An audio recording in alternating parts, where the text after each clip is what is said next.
శ్రీ మహాగణాధిపతయే నమః. ఐం మహాసరస్వత్యే నమః. శ్రీ లలితాంబికాదేవియే నమః. పూజ చేసినా కూడా ఫలితము రాకపోవడానికి కారణం ఏమిటి గురువుగారు అని ప్రశ్న. పూజ చేస్తే ఫలితము రాలేదు అనేటువంటి మాట ఎప్పుడూ ఉండదు. ఖచ్చితముగా పూజ చేసుకుంటే పూజలు చేసుకున్న దాని వలన ఫలితమే వస్తుంది, సత్ఫలితమే. అయితే మనము శ్రద్ధగా చేసుకుంటున్నామా లేదా పూజ అనేటువంటిది చాలా అవసరమైన విషయం. మనము పూజలో కూర్చున్నంతసేపు మిగతా వ్యవహారాలేవో మాట్లాడుతూ ఏదో చేస్తున్నామంటే చేస్తున్నాము అనేటువంటి దీంతో తప్పనిసరి ఉన్న సమస్యలతో తప్పనిసరి చేస్తున్నాము, అబ్బా ఇంత ఖర్చు పెట్టుకొని చేసుకోవాల్సి వచ్చిందే అనేటువంటి బాధతోనూ, ముందే అపనమ్మకం, జరుగుతుందో లేదో మేలు జరుగుతుందో లేదో ఇంత ఖర్చు పెట్టుకొని చేసుకుంటున్నాము అని అపనమ్మకం. గుడికి ఎందుకు పోతున్నాము? గుళ్ళో దేవుడున్నాడు. దేవుడు రోజు మనల్ని వచ్చినావా నాయనా రా బాగున్నావా అని పలకరిస్తున్నాడా? లేదు. పూజారి పలకరిస్తే సంబరపడిపోతాం. అబ్బా గుడికి పోతే పూజారి పలకరిస్తాడు, మనకు తొందరగా ప్రదర్శన చేసుకుంటూనే వెంటనే మనకు హారతి ఇచ్చి తీర్థం ఇస్తాడు అని అనుకుంటున్నాము. అంతేగాని దైవం పలకరిస్తున్నాడని పోతున్నామా? కాదు. మన ధర్మం, నీ ధర్మము నువ్వు నిర్వర్తిస్తున్నావు. నీ ధర్మం ఎప్పుడైతే నీ కర్తవ్యాన్ని నువ్వు చేస్తావో భగవంతుడు ఏం చేయాలనో తప్పకుండా ఎప్పుడు చేయాలనో చేస్తాడు. మనం ఇలా పూజ చేసుకోగానే అలా వెంటనే మరుసటి రోజే నాకు మేలు జరగలేదు గురువుగారు, చేయించి నెల అయింది జరగలేదు, వారమైంది జరగలేదు అంటూ ఉంటారు. అలా కాదు. అలా ఎవరు ఏ బ్రాహ్మడు తప్పు చెయ్యడు. చేస్తారు పూజ, మీకు మేలు జరగడానికే చేస్తారు. పూజలు దేనికి చేసుకుంటాము? మేలు జరగడం కోసమే చేసుకుంటాం. అయితే ఒకరికి చేసిన వెంటనే ఫలితం వస్తుంది, ఒకరికి నెలకు వస్తుంది, ఒకరికి 3 నెలలకు వస్తుంది, ఒకరికి 6 నెలలకు రావచ్చును. అంటే ఇంకెందుకు గురువుగారు, సంవత్సరానికి కూడా రావచ్చు, 10 ఏళ్ళకు కూడా రావచ్చు కదా, ఆ మాత్రానికి చేయడం ఎందుకు అని. అట్లా కాదు. నీవు ఇక్కడ చేసుకోవాల్సినటువంటి ధర్మము అనేటువంటిది ఉన్నది. ఆ లెక్కకు వస్తే ప్రతి జాతకుడు, ప్రతి మానవుడు కూడా ఉత్తరాయణము దక్షిణాయనము అని 2 ఆయనములు మనకు ఉన్నప్పుడు ఉత్తరాయణములోను దక్షిణాయనములోను సంవత్సరానికి 2 సార్లు హోమ కార్యక్రమాలు చేసుకోవాలి అని ఉన్నది. అంటే అగ్ని సంస్కారం అనేటువంటిది చేసుకోవాలి. మన జీవన గమనములో మనము ముందుకు వెళ్ళాలి, చెయ్యాలి అన్నప్పుడు ప్రతి సంవత్సరము 2 సార్లు హోమాలు చేసుకోవాలి. ఎవరు చేస్తున్నారు? ఎందుకు ఇన్ని కష్టాలు వస్తున్నాయి? మరి ఎప్పుడో సంవత్సరం కిందట 2 ఏళ్ళ కిందట చేసినాం గురువుగారు, 3 ఏళ్ళ కిందట చేసినాం గురువుగారు, మళ్ళీ చేయాలనబ్బా అనిపిస్తుంటుంది. అలా కాదండి. భగవంతుడి కోసము ప్రతి మాసములోనూ ఇంత అని పక్కకు పెట్టుకొని మన జీవనము బాగుండడము కోసం, మనము బాగుంటేనే కదా నలుగురికి ఉపయోగపడేటువంటి పనులు చేయగలుగుతాం. మనము చేసేటువంటి పనులు ఎప్పుడు కూడా మనము బాగుండాలనే కాదు, మన తర్వాత తరాల వాళ్ళు బాగుండాలి అనేటువంటి ఉద్దేశంతో చేస్తారు. మనకంటే పూర్వీకులు, మనకంటే ముందు వాళ్ళు ఎకరాలు దేవాలయాలకు దానము చేసుంటారు.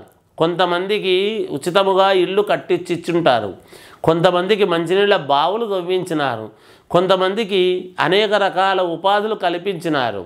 అలా చేయడం వల్ల ఏమైంది అంటే ఆనాడు వాళ్ళు నష్టపోయినారేమో. మనకేమనిపిస్తుందంటే ఆ రోజు ఎకరాలు నష్టపోయినారు మా వాళ్ళు, అందరికీ ఇచ్చారు తెలియకుండా, తెలివి తక్కువ వాళ్ళు ఈరోజు కోట్ల రూపాయలు విలువ చేసేటివి మనం వాళ్ళకి ఇవ్వకుంటే బాగుండా అని అనుకుంటున్నాం.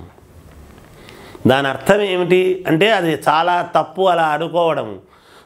మా తాతలు ఇంత ఉన్నతమైనటువంటి ఆశయంతో ఇచ్చారు, మేమేమి ఇవ్వలేకపోతున్నామే అనేటువంటి భావన ఎప్పుడైతే కలుగుతుందో మనము ఈరోజు కష్టపడుతున్నాము అనేటువంటి భావన ఉంటుంది కొంత. ఎందుకంటే కష్టాలు ఉన్నప్పుడే కదా ఒక మాట అనుకుంటాం, ఎవరికైనా సహజము. అంటే మనకు ప్రాప్తము లేనిది ఎప్పుడూ కూడా మనకు రాదు. మనకు ప్రాప్తము ఉంటే ఎక్కడి నుంచైనా వస్తుంది. అందుకని ఏది మనది ఏది మనది కాదు అని అనుకోవడానికి మన చేతుల్లో లేదు. మనకు ఏది శాశ్వతమైందో అది భగవంతుడు తప్పకుండా మనకు ఇచ్చి తీరుతాడు. ఏది శాశ్వతము కాదో మన కోరికలను బట్టి ఉంటుంది. మనము అనవసరమైనటువంటి కోరికలతో మనకేదో కావాలి అని చేసుకుంటే జరగవు. మనకు ఏది న్యాయబద్ధమైంది, ఏది ధర్మబద్ధమైందో రావాలి అనేటువంటి దాంతో భగవంతుడు తప్పకుండా ఇచ్చి తీరుతాడు. అందువలన పూజలు చేసుకునేటువంటి దాని వలన పుణ్యమే వస్తుంది, కానీ పూజ చేస్తే పాపం రాదు కదా. ఎలా వస్తుంది పూజ చేసుకున్నంత మాత్రాన పాపం? అది నీకు కనపడకపోవచ్చు. వెంటనే ఫలితము నీకు వస్తే అబ్బా పూజ జరిగిన దానికి వచ్చింది అని అనుకుంటావు. ఫలితం రాకపోయేటప్పటికీ నీకు మేలైతే జరుగుతుంది. ఆ మేలు ఏ రకంగా జరుగుతుంది అంటే నీకు ఇంట్లో వాళ్ళ ఆరోగ్యపరంగాను, లేదా నీకు అనుకూలమైనటువంటి వాళ్లకు మేలు జరగడము, లేదా ఇంకొక రకము, అనేక రకాలుగా జరుగుతుంది. మంచి అనేది, మేలు అనేది. కొన్ని అన్నీ బయటికి కనపడేటివే ఉండవు ఎప్పుడూ కూడా. ఏది కనపడకుండా జరిగేటువంటివి కూడా జరుగుతాయి. ఎప్పుడైనా దీనికి ఒక చిన్న ఉదాహరణ చెప్తాను చూడండి. కొన్ని మనస్సుకు సంబంధించినటువంటివి ఉంటాయి. ఒకడికి దెబ్బ తగిలింది, దెబ్బ తగిలిండేటువంటిది మాత్రము దెబ్బ బయటికి కనపడుతుంది ఎదటివాడికి, ఆ నొప్పి బయటివాడికి కనపడదు. దెబ్బ తగిలిన వాడికి మాత్రమే కనపడుతుంది. అవును కదా. కొన్ని సందర్భాలలో గాయము మానినా కూడా నొప్పి ఉంటుంది. అప్పుడెప్పుడో గాయం అయింది, ఆ నొప్పి అయితే తగ్గలేదు అంటాం. నొప్పి అయితే బయటివాడికి కనపడదు కదా, వాడు అనుభవిస్తుంటాడు కదా. అలాగే మంచి కూడా కనపడేది కాదు ఏది. మనకు కనపడితే కొన్ని కనపడినట్టుగా జరిగితే జరిగింది అనుకుంటాం. ఎవడికి వాడికి లోపల తెలుస్తుంది ఎప్పుడూ కూడా మంచే జరుగుతుంది గాక పూజల వలన. ఎప్పుడూ కూడా పూజల వలన ఇబ్బంది అనేటువంటి మాట ఉండదు. కాకపోతే నిరంతరము ఏదో ఒక పూజా కార్యక్రమము, ఏ పండగ వచ్చినా పూజలు కార్యక్రమాల్లో పాల్గొనడం అనేటువంటిది మన ధర్మం, మన కర్తవ్యం. అందుకనే కర్మలు ఇవి. ఈ కర్మలు అనేటువంటివి నిరంతరము చేసుకుంటూ పోవాల్సినటువంటివే. మనలో ప్రాణము ఎందుకు చేసుకోవాలి అంటే ఇవాళ రాత్రి పడుకుంటే రేపు లేస్తున్నాం. ఎలా లేస్తున్నాం? ఎలా లేవగలుగుతున్నాం? అంతా మన చేతుల్లో ఉందా? లేదు. భగవంతుడు అనుకుంటేనే లేపుతున్నాడు. భగవంతుడు గనక మన యందు చూడకుండా మొహం తిప్పుకుంటే లేయగలమా? మరి ఉదయం లేచినందుకు గాను ఈరోజు మనం ఏం చేశాం భగవంతుడికి? ఒక ఆఫీసుకు వెళుతున్నాము, మనకు నెల జీతం ఇస్తున్నాడు అంటే అటెండెన్స్ 30 రోజులు వచ్చినాడా లేదా అనేటువంటిది చూస్తున్నారు కదా అధికారులు.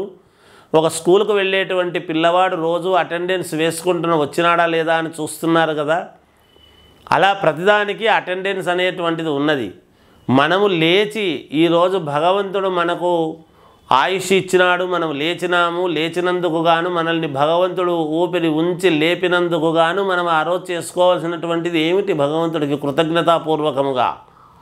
అందువలన నిత్యకర్మలలో భాగంగా తప్పకుండా మనము పూజలు కార్యక్రమాలు అనేక రకాలుగా మనకు చేతనైనంత వరకు, అనుకూలమైనంత వరకు చేసుకోవాల్సినటువంటిదే. పూజలు చేసుకున్నా కూడా ఫలితం రాలేదు అనేటువంటి మాట ఉండదుగాక. మనము చేసుకున్నటువంటిది ఎన్నో తెలియక పాపాలు చేసింటాం. ఈ పూజ ఏ పాపానికి గాను ఆయన క్యాలిక్యులేషన్ వేసింటాడో మరి మిగతా వాటికన్నిటికీ కూడా ఉంటాయి కదా. అందువలన మనకు తెలుసో తెలియకో చేసినటువంటి వాటికి దేనికి అనేటువంటిది ఒక లెక్కాచారం అనేటువంటిది భగవంతుడి దగ్గర ఎప్పుడూ కూడా ఉంటుంది గాక. అందుకని పూజల వలన మేలే జరుగుతుంది కానీ ఎవరికి ఎలాంటి ఇబ్బంది జరగదు. ఇబ్బంది వచ్చేటట్టుగా ఏ పౌరోహితుడు అలా చేయిస్తాడు అనుకోవడానికి లేదు. మీకు ఏదైనా దోషం అనేటువంటిది ఉంటేనే పూజలు చేసుకోమంటారు, చేయిస్తారు.